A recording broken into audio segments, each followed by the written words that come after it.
शांति। ओम शांति। आज की तारीख है 1 सितंबर 2020, सितंबर मास का पहला दिन। साकार महावाक्य। बाबा कहते, मीठे बच्चे, बाप आए हैं तुम्हें कर्म अकर्म विकर्म की गुह्य गति सुनाने। बाप आए हैं तुम्हें कर्म अकर्म विकर्म की गुह्य गति सुनाने। जब आत्मा और शरीर दोनों पवित्र हैं तो कर्म अकर्म होते हैं। जब आत्मा और शरीर दोनों पवित्र हैं तो कर्म अकर्म होते हैं।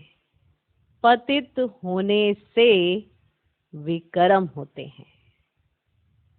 तो ये 3 शब्दों का बहुत गुह्य रहस्य है, कर्म अकर्म विकर्म। और इन तीनों के बारे में कि कर्म कैसे अकर्म बनते हैं, वही कर्म कैसे विकर्म बनते हैं, ये बाबा आए हैं तुम बच्चों को समझाने। कर्म करती है आत्मा, माना हम बच्चे, और हर कर्म का बनता है हिसाब। पर जब सतयुग में कर्म किए जाते हैं, माना जब आत्मा भी पवित्र है, शरीर भी पवित्र है, तो वो कर्म अकर्म कहे जाते हैं। माना उसका हिसाब किताब ऐसा नहीं होता, क्योंकि वहां पर किए कर्म संगम युग की प्रारब्ध हैं।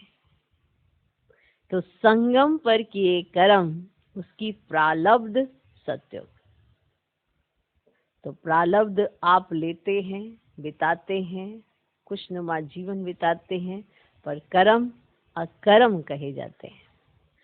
और विकर्म जब रावण के राज्य में आते हैं, 5 विकारों के वशीभूत आत्मा हो जाती है, तो कर्म तो करती है पर 5 विकारों के वशीभूत होके करती है, इसीलिए हर कर्म विकर्म बन जाता है। अब रही बात सुख कर्म की, ये कब किए जाते हैं?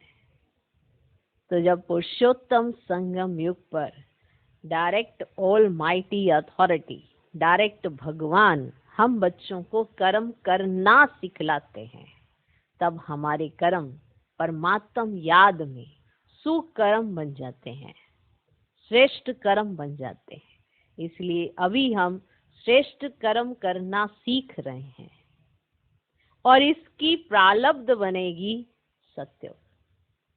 तो कर्म अकर्म विकर्म, इसकी जो गुह्य गति है, ये बाबा आए हैं हमें समझा रहे हैं।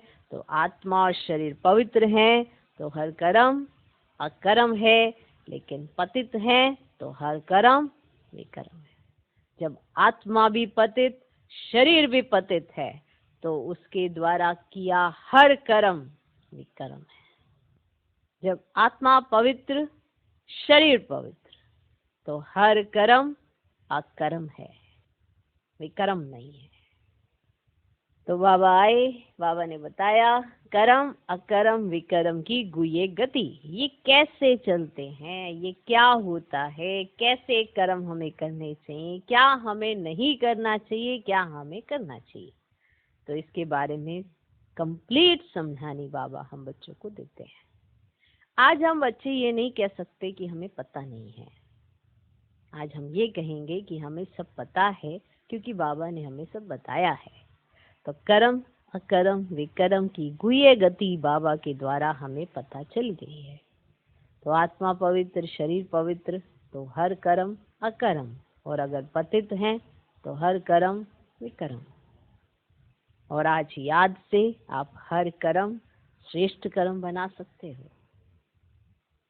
ओके, आज का प्रश्न, आत्मा पर कट चढ़ने का कारण क्या है?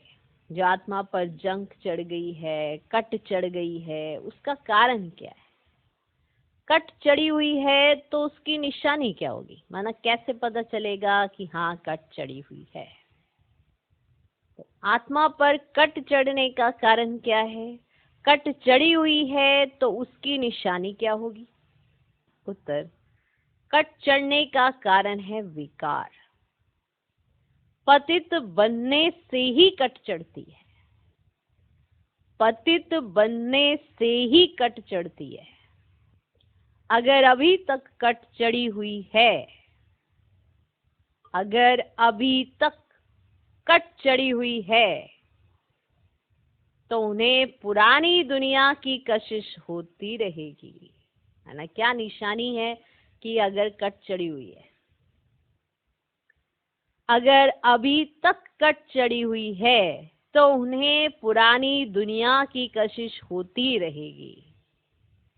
बुद्धि क्रिमिनल तरफ जाती रहेगी, बुद्धि क्रिमिनल तरफ जाती रहेगी।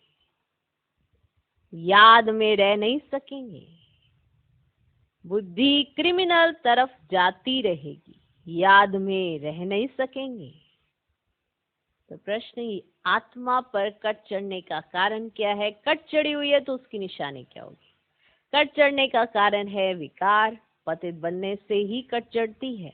अगर अभी तक कट चढ़ी हुई है तो उन्हें पुरानी दुनिया की कशिश होती रहेगी, बुद्धि क्रिमिनल तरफ जाती रहेगी, याद में रह नहीं सकेंगे। ओम शांति, ओम शांति।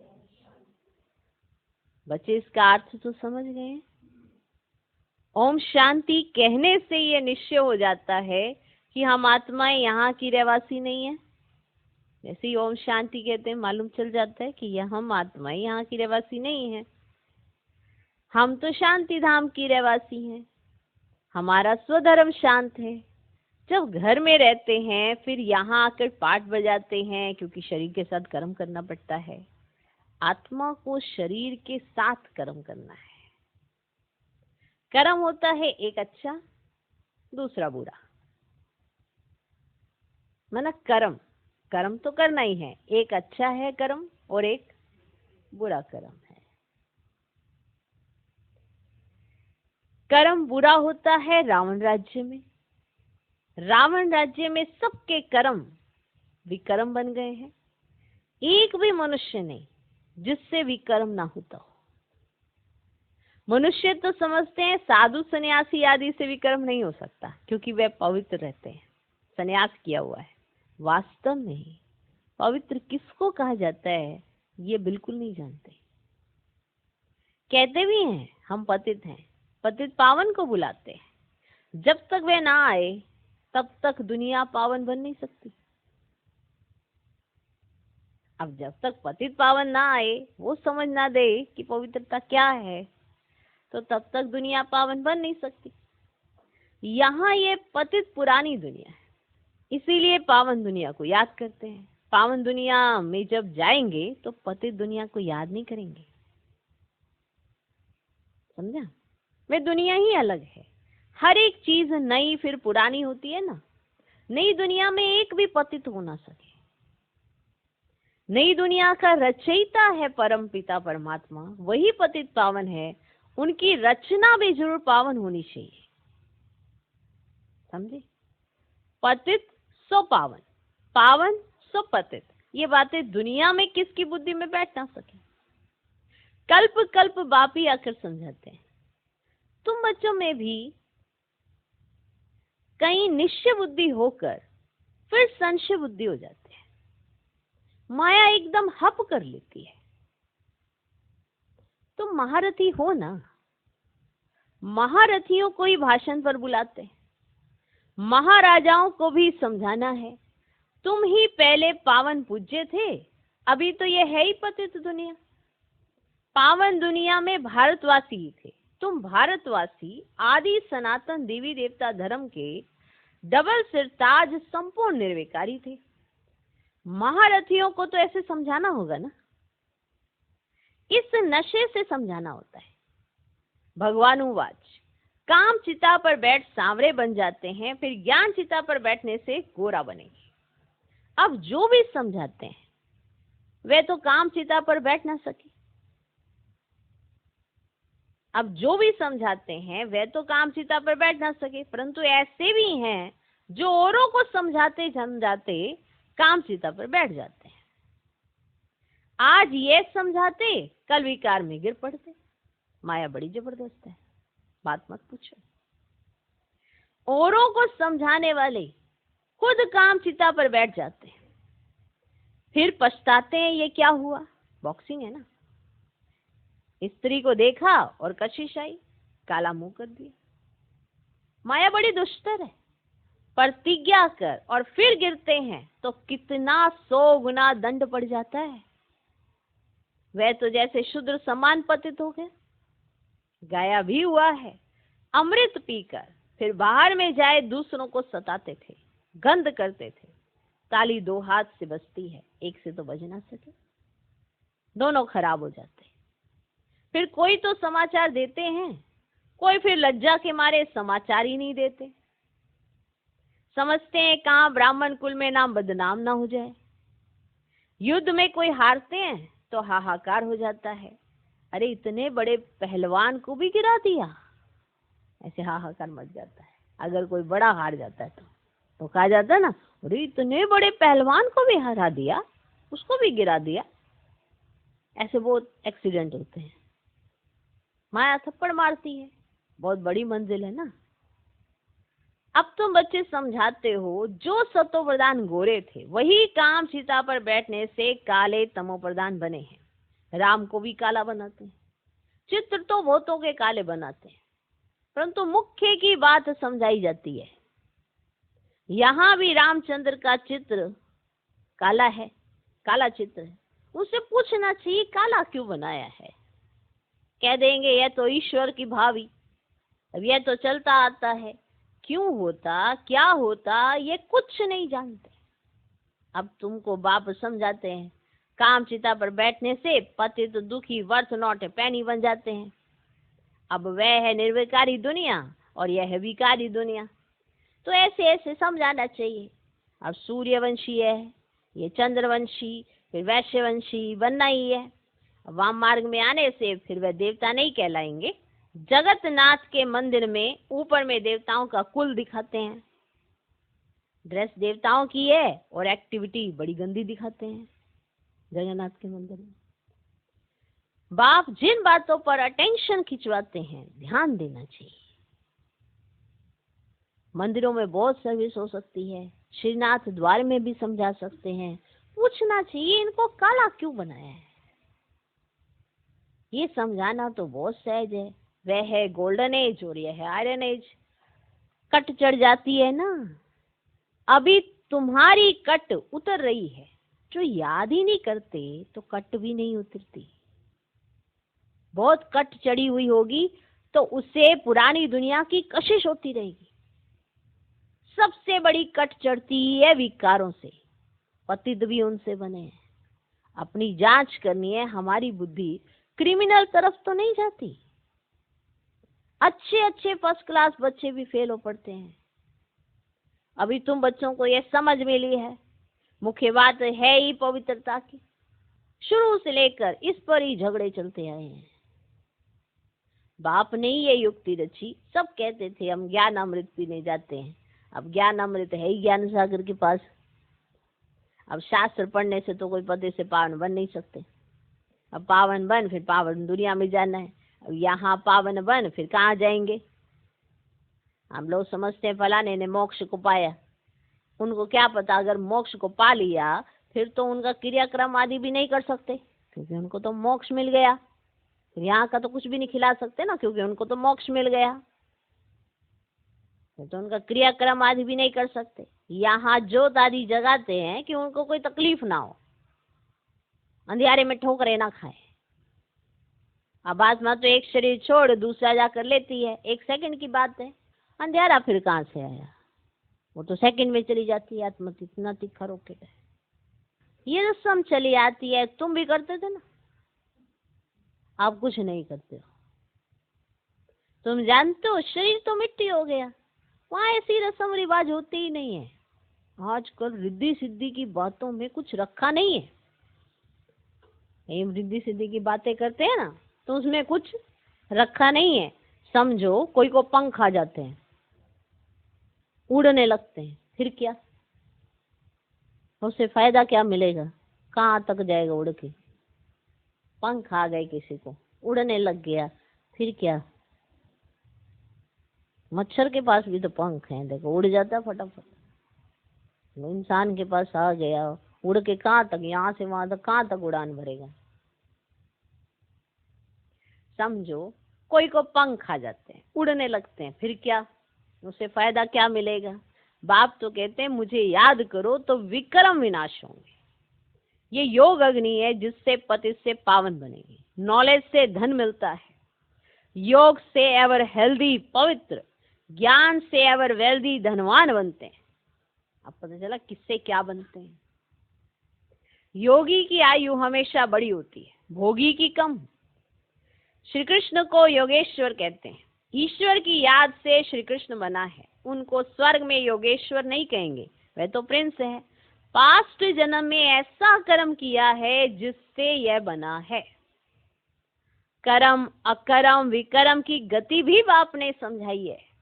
आधा कल्प है राम राज्य, आधा कल्प है रावण राज्य। विकार में जाना यह है सबसे बड़ा पाप।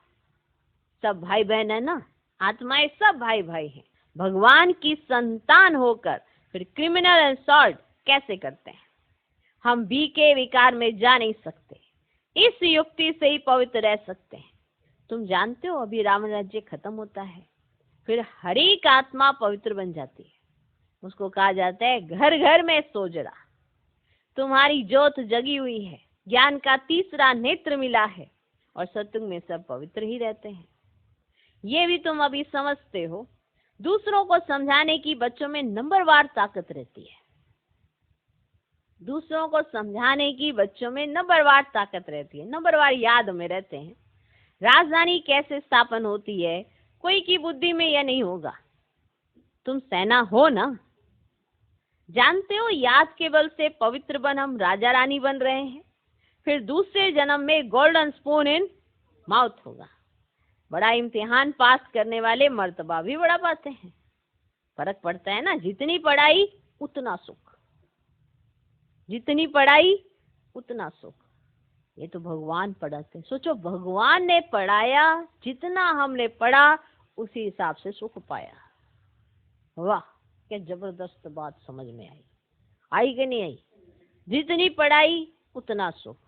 जब मनुष्य मनुष्य को पढ़ाता है तो भी सुख के साधन मनुष्य पढ़ाई से कमाता है, करता है ना, सुख के साधन बना लेता है पढ़ाई के आधार पर, अगर वो पढ़ता है तो जब भगवान पढ़ाएगा तो कितनी माना, वो तो सीधा सुख की दुनिया में ही चला जाएगा। इसीलिए भगवान जब पढ़ाते हैं तो हमारे लिए वो सुख की दुनिया बनाते हैं। सिर्फ सुख के साधन नहीं देते, दुनिया ही सुख की बना देते हैं, क्योंकि भगवान पढ़ाते हैं। वाह, कितनी जबरदस्त बात है। तो भगवान पढ़ाए, भगवान भगवती बनाए, ना अपने समान देखो। वाह, क्या बात है। जितनी पढ़ाई उतना सुख। ये तो भगवान पढ़ाते हैं। ये नशा चढ़ा हुआ रहना चाहिए। चौब चीनी मिलता है,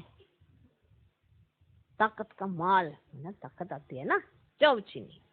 भगवान बिगर ऐसा भगवान भगवती कौन बनाएंगे? चौब चीनी माना ताकत का माल मिलता है। तो ये नशा चढ़ा हुआ रहना चाहिए। क्या? भगवान पढ़ाते हैं, क्या ताकत का माल मिलता है, ताकत का। तो भगवान बिगर ऐसा भगवान भगवती कौन बनाएंगे? बना सकता है कोई? नहीं बना सकता है ना। तुम अभी पति से पावन बन रहे हो, फिर जन्म जन्मांतर के लिए सुखी बन जाएंगे, ऊंच पद पाएंगे। पढ़ते पढ़ते फिर गंदे बन जाते हैं। देह अभिमान में आने से फिर ज्ञान का तीसरा नेत्र बंद हो जाता है। पढ़ते पढ़ते गंदे बनते हैं, क्योंकि क्या होता है कि निश्चय बुद्धि थे, फिर अचानक से कोई ना कोई बात का देह अभिमान आया, बुद्धि वहीं ठप हो जाती है।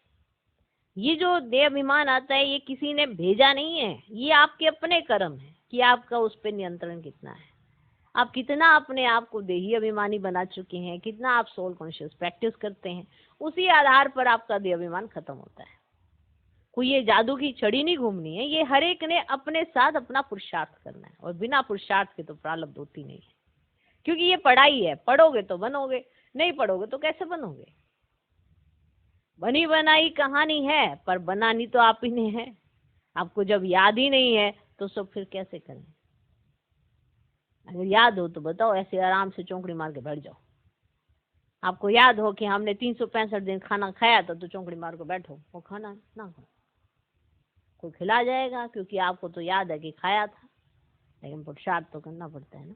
इसलिए देह अभिमान को खत्म करना आपका अपना पुरुषार्थ है, और इस पे मेहनत आपको खुद ही करनी है।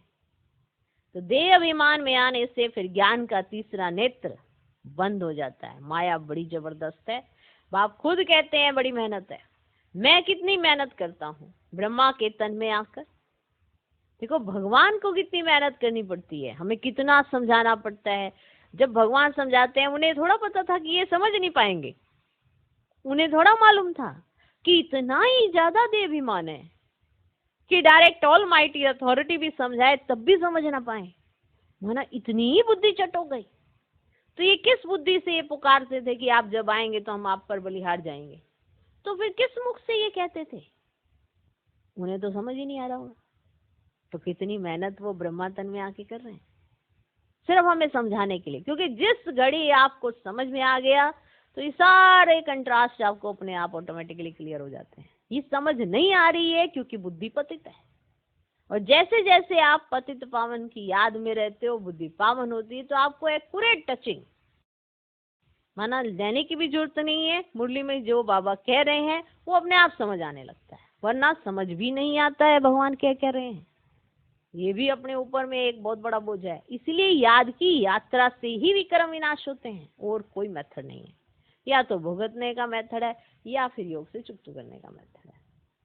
तो भगवान भी तो कितनी मेहनत कर रहे हैं ब्रह्मा के तन में आकर, लेकिन समझकर फिर भी कह देते। ऐसे थोड़े ही हो सकता है शिव बाबा आकर पढ़ाते हैं, हम नहीं मानते, माना सब सुना सब समझा फिर भी ऐसा कह देते हैं। देखो भगवान को कितनी मेहनत लगती होगी कि ये क्या है, ये तो मेरे से ज्यादा होशियार है। मैंने तो सोचा था कि मैं हूँ ऑल माइटी अथॉरिटी, तो मेरी बात तो एक ही बार में समझ जाएंगे, ये तो होशियार ही बड़े हैं। इन्होंने तो अपने से आगे भगवान को भी नहीं रखा। कितनी मेहनत करनी पड़ती है।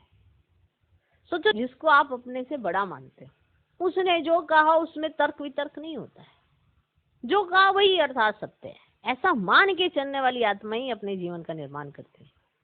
जो ये मानते हैं कि नहीं पता नहीं क्या पता नहीं क्या, तो फिर वो क्वेश्चन मार्क में जीवन हो जाता है उनका। तो शिव बाबा आकर पढ़ाते हैं, कहीं ऐसे भी कह देते हैं हम नहीं मानते, ये चालाकी है, ऐसे भी बोल देते हैं। माना बोलने वाले ऐसे भी बोल देते हैं, क्योंकि उन्हें यही पता ही नहीं है कि ऑल माइटी अथॉरिटी आते कैसे हैं और वो पढ़ाते क्या हैं। तो ऐसे भी बोल देते हैं, राजाई तो स्थापन हो ही जाएगी। कहते हैं ना, सच की बेड़ी हिलती है परंतु डूबती नहीं। हिलेगी डुलेगी, क्योंकि जो बीच में बैठे हैं उनके निश्चय की बात है ना। हिलना डुलना तो नैया ने है ही है, लेकिन वो डूब नहीं सकती क्योंकि किसके हवाले है। तो कितने भी घन पड़ते हैं। अच्छा, मीठे मीठे सिकिल दे नूरे रतन, शाम से सुंदर बनने वाली आत्माओं प्रति, शाम से सुंदर बनने वाली आत्माओं प्रति माता पिता बाप दादा का दिल व जान सिक व प्रेम से याद प्यार और गुड मॉर्निंग। रूहानी बाप की रूहानी बच्चों को नमस्ते। हम रूहानी बच्चों की भी रूहानी बाप को नमस्ते नमस्ते नमस्ते। Good morning good morning good morning. धारणा के लिए मुख्य सार पहला पॉइंट, योग की अग्नि से विकारों की कट को उतारना है। योग की अग्नि से विकारों की कट माना जंक को उतारना है। अपनी जांच करनी है कि हमारी बुद्धि क्रिमिनल तरफ तो नहीं जाती है। अपनी जांच करनी है कि हमारी बुद्धि क्रिमिनल तरफ तो नहीं जाती है। दूसरा पॉइंट, निश्चय बुद्धि बनने के बाद फिर कभी किसी भी बात में संशय नहीं उठाना है। निश्चय बुद्धि बनने के बाद, क्योंकि देखो एक बार निश्चय हो गया तो हो गया, उसके बाद जो ये संशय होता है वो अपने किए कर्मों के कारण ही होता है, और किसी कारण से संशय नहीं हो सकता। खुद के लेखे जोखे के कारण होता है, क्योंकि उसमें ही हम अपने आप को बहुत जरूरत से ज्यादा समझदार या बुद्धि का अभिमान आ जाता है, और ये भूल जाते हैं कि ये बुद्धि अभी तो बाप की दी हुई है, अमानत है हमारे पास। तो निश्चय बुद्धि बनने के बाद फिर कभी किसी भी बात में संशय नहीं उठाना है। विकर्मों से बचने के लिए कोई भी कर्म अपने स्वधर्म में स्थित होकर बाप की याद में करना है। विकर्मों से बचने के लिए कोई भी कर्म अपने स्वधर्म में स्थित होकर बाप की याद में करना है। आज का वरदान, सर्व प्राप्तियों के अनुभव द्वारा पावरफुल बनने वाले सदा सफलता मूर्त भव। सर्व प्राप्तियों के अनुभव द्वारा पावरफुल बनने वाले सदा सफलता मूर्त भव। जो सर्व प्राप्तियों के अनुभवी मूर्त हैं वही पावरफुल है। ऐसी पावरफुल सर्व प्राप्तियों की अनुभवी आत्माएं ही सफलता मूर्त बन सकती हैं, क्योंकि अभी सर्व आत्माएं ढूंढेंगी कि सुख शांति के मास्टर दाता कहाँ हैं। तो जब आपके पास सर्व शक्तियों का स्टॉक होगा तब तो सबको संतुष्ट कर सकेंगे। जैसे आजकल एक ही स्टोर में सब चीजें मिल जाती हैं, ऐसे आपको भी बनना है। ऐसे नहीं सहन शक्ति हो सामना करने की, नहीं, सर्व शक्तियों का स्टॉक चाहिए, तब सफलता मूर्त बन सकेंगे। सर्व शक्तियों का स्टॉक चाहिए। आज का स्लोगन, मर्यादाएं ही ब्राह्मण जीवन के कदम हैं, कदम पर कदम रखना माना मंजिल के समीप पहुंचना। मर्यादाएं ही ब्राह्मण जीवन के कदम हैं, कदम पर कदम रखना माना मंजिल के समीप पहुंचना। मातेश्वरी जी के अनमोल महावाक्य। पुरुषार्थ और प्रारब्ध का बना हुआ अनादि ड्रामा। पुरुषार्थ और प्रारब्ध का बना हुआ अनादि ड्रामा। मातेश्वरी माना एक जिज्ञासु है सामने, जिज्ञासु ने प्रश्न किया, मातेश्वरी जी ने उसका उत्तर दिया। तो क्या उत्तर दिया, क्या प्रश्न किया, इस तरह से बातचीत है। तो मातेश्वरी जी क्या कहते हैं, पुरुषार्थ और प्रारब्ध दो चीजें हैं। पुरुषार्थ से प्रारब्ध बनती है, ये अनादि सृष्टि का चक्र फिरता रहता है। जो आदि सनातन भारतवासी पूज्य थे वही फिर पुजारी बने, फिर वही पुजारी पुरुषार्थ कर पूज्य बनेंगे। यह उतरना और चढ़ना अनादि ड्रामा का खेल बना हुआ है। तो ये मातेश्वरी जी ने कहा।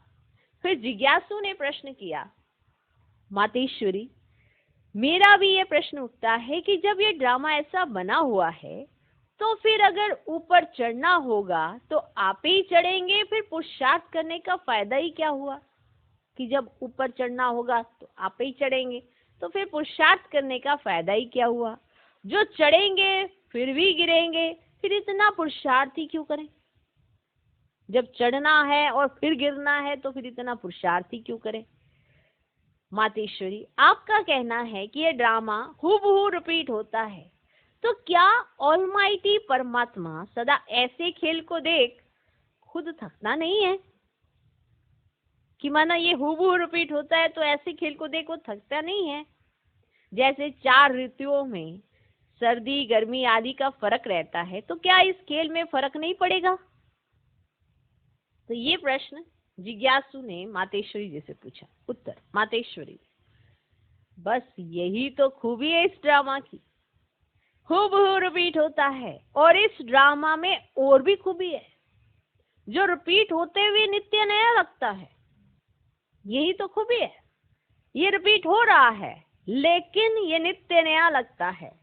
पहले तो अपने को भी ये शिक्षा नहीं थी, लेकिन जब नॉलेज मिली है तो जो जो भी सेकंड बाय सेकंड चलता है, भल हूबहू कल पहले वाला चलता है, परंतु जब उनको साक्षी समझ देखते हैं तो नित्य नया समझते हैं।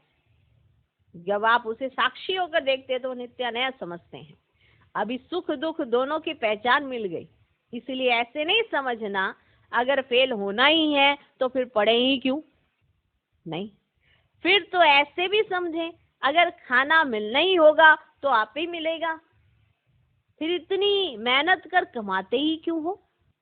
वैसे हम भी देख रहे हैं, अब चढ़ती कला का समय आया है, वही देवता घराना स्थापन हो रहा है, तो क्यों ना अभी ही वो सुख ले लेवे। जैसे देखो, अब कोई जज बनना चाहता है तो जब पुरुषार्थ करेगा तब उस डिग्री को हासिल करेंगे ना। अगर उसमें फेल हो गया तो मेहनत ही बर्बाद हो जाती है। परंतु इस अविनाशी ज्ञान में फिर ऐसा नहीं होता, जरा भी इस अविनाशी ज्ञान का विनाश नहीं होता। करके इतना पुरुषार्थ ना कर देवी रॉयल घराने में ना भी आवे, परंतु अगर कम पुरुषार्थ किया तो भी उस सत्य की देवी प्रजा में आ सकते हैं। परंतु पुरुषार्थ करना आवश्यक है, क्योंकि पुरुषार्थ से ही प्रारब्ध बनेगी और बलिहारी पुरुषार्थ की ही गाई हुई है। तो बिना पुरुषार्थ के कुछ नहीं बनता। ना तो बिना मेहनत के कोई पास हो सकता है, ना तो बिना मेहनत के कोई कमाई करके खाना तो खाता है, तभी तो खाता है। कोई मेहनत करता है तभी तो खाना प्राप्त करता है। बिना मेहनत के तो कुछ नहीं मिलता है। तो पुरुषार्थ की मेहनत तो करनी पड़ेगी, क्योंकि बलिहारी पुरुषार्थ की है। अगला, ये ईश्वरीय नॉलेज सर मनुष्य आत्माओं के लिए है। पहले पहले तो अपने को एक मुख्य पॉइंट ख्याल में अवश्य रखनी है। जब इस मनुष्य सृष्टि झाड़ का बीज रूप परमात्मा है, तो उस परमात्मा द्वारा जो नॉलेज प्राप्त हो रही है वो सब मनुष्यों के लिए जरूरी है। सभी धर्म वालों को ये नॉलेज लेने का अधिकार है, क्योंकि बीज रूप परमात्मा है और हम सभी आत्माएं हैं। हर एक धर्म की नॉलेज अपनी अपनी है, हर एक का शास्त्र अपना अपना है, हर एक की मत अपनी अपनी है, हर एक का संस्कार अपना अपना है, लेकिन ये नॉलेज सबके लिए है, सभी मनुष्य आत्माओं के लिए ना। ये नॉलेज सभी मनुष्य आत्माओं के लिए, ये नहीं कि सिर्फ हमारे लिए है, ये सभी धर्म की मनुष्य आत्माओं के लिए नॉलेज है। क्योंकि बीज रूप परमात्मा है तो फिर सभी मनुष्य आत्माओं का हक है ना इस नॉलेज के ऊपर। ठीक, क्योंकि धर्म भले अलग अलग सबके अपने अपने हैं, हर एक धर्म की नॉलेज अपनी अपनी है, हर एक का शास्त्र अपना अपना है, हर एक की मत अपनी अपनी है, हर एक का संस्कार अपना अपना है, लेकिन ये नॉलेज तो सबके लिए है। बल वो इस ज्ञान को ना भी उठा सके, हमारे घराने में भी ना आवे, परंतु सबका पिता होने के कारण उनसे योग लगाने से फिर भी पवित्र अवश्य बनेंगे। इस पवित्रता के कारण अपने ही सेक्शन में पद अवश्य पाएंगे। अगर वो योग भी परमात्मा के साथ लगा ले तो वो अपने सेक्शन में ऊंचा पद पा सकता है। ओके, क्योंकि योग को तो सभी मनुष्य मानते हैं। बहुत मनुष्य ऐसे कहते हैं हमें भी मुक्ति चाहिए, मगर सजाओं से छूट मुक्त होने की शक्ति भी तो इस योग द्वारा मिल सकती है। अच्छा, ओम शांति।